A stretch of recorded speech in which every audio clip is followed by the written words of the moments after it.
அஸ்ஸலாமு அலைக்கும் வரஹ்மத்துல்லாஹி வபரகாத்துஹு. கண்ணியத்துக்குரிய சகோதரர்களே, நபிகள் நாயகம் ஸல்லல்லாஹு அலைஹி வஸல்லம் அவங்க 1400 ஆண்டுகளுக்கு முன்னாடி சொன்ன ஒவ்வொரு உதாரணங்களும் இன்றைக்கு எப்படி பொருந்தது அப்படின்றத பாருங்க. சில மனிதர்களிடத்துல போய் நம்ம உதவி கேட்டிருக்க மாட்டோம், காசு பணம் கேட்டிருக்க மாட்டோம், சோறு போடுன்னு சொல்லியிருக்க மாட்டோம். அவர்களாக இந்தாங்க வச்சுக்கோங்க அப்படின்னு சில அன்பளிப்புகளை வழங்குவது அல்லது விருந்தளிக்கிறது. நம்ம என்ன நினைப்போம், ஒரு மூமின் முஸ்லீம் கொடுக்குறாரு அப்படின்ட்டு நம்ம ஏதாவது ஏற்றிருப்போம். நமக்கு தேவை இருக்காது. அவங்களிடத்துல இந்த தேவைப்படுற அளவுக்கு அல்லாஹ் நம்மளை வச்சிருக்க மாட்டான். அப்போ இது மாதிரியான உதவிகள் செய்யக்கூடிய நேரத்துல ஏதாவது பின்னாடி பிரச்சனை வரும் பொழுது நான் அதை சொல்லி காமிக்கிறது. இவன் நன்றி கேட்டவன், இவனுக்கு அது செஞ்சேன் இது செஞ்சேன் உன்கிட்ட வந்து கேட்டேன்.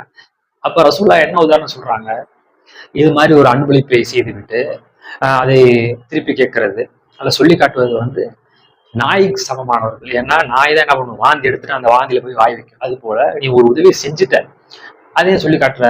அப்போ உள்நோக்கி என்ன, அதன் மூலமா உன்கிட்ட ஈன்னு பல்லடிச்சுட்டு இருக்கணும், அல்லது உனக்கு அடிமையா இருக்கணும், அல்லது நாய் மாதிரி வாலாட்டிட்டு இருக்கணும், இந்த மாதிரி எல்லாம் உனக்கு பண்ணிடணும் அப்படின்ற ஒரு நோக்கத்திற்காக செய்திருக்கின்றாய்.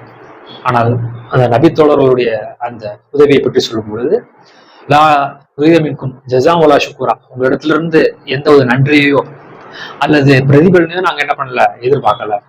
அல்லாவுடைய திருமுகத்திற்காக நாங்க உணவளிக்கிறோம், உதவி செய்யறோம்ட்டு இந்த நபித்தோழர்கள் செய்த உதவியை அல்லாவே குரான்ல சொல்றான்.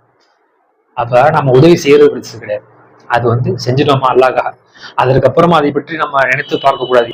உதவியே செய்திருந்தாலும், ஒருத்தர் கேட்டு செஞ்சிருந்தாலும், அவனே நமக்கு எதிராகவோ அல்லது இருந்தாலும் உடல் தள்ளு, அல்லாஹ் பார்த்துக்கலாம்.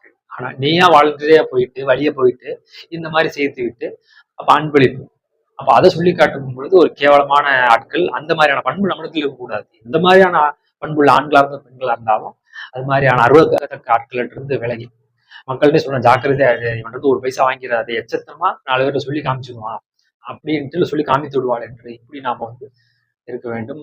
இறைவன் இந்த மாதிரியான அந்த மனிதர்கள் இருக்கக்கூடிய நாய்கள் சைத்தான்களை விட்டு அல்லாஹ் பாதுகாப்பான்.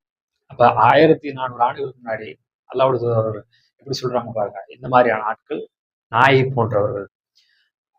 எந்த ஒரு உதவியா இருந்தாலும் சொல்லி காட்டுறது அல்லாஹ்வுக்காக கிடையாது, மறுமைக்காக கிடையாது, ஒரு பெருமைக்காக அல்லது உள்நோக்கம்